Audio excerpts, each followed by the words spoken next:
Завршува асфалтирањето и на кракот од улицата 565 во лесната индустрија во Кочани. Со средства од буџетот на општината за тековната година се асфалтираа Крум Вранински, Карпошово Востаније, 7 септември, кракот 2 од Искра и 9 мај, а за асфалтирање е подготвена и улицата Васил Главинов.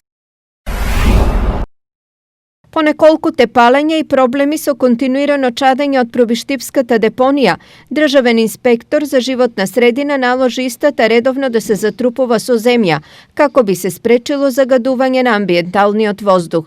Инспекции се извршени во Валандово, Липково и Вардариште и наложено е поставување на чуварска служба и оградување на депониите.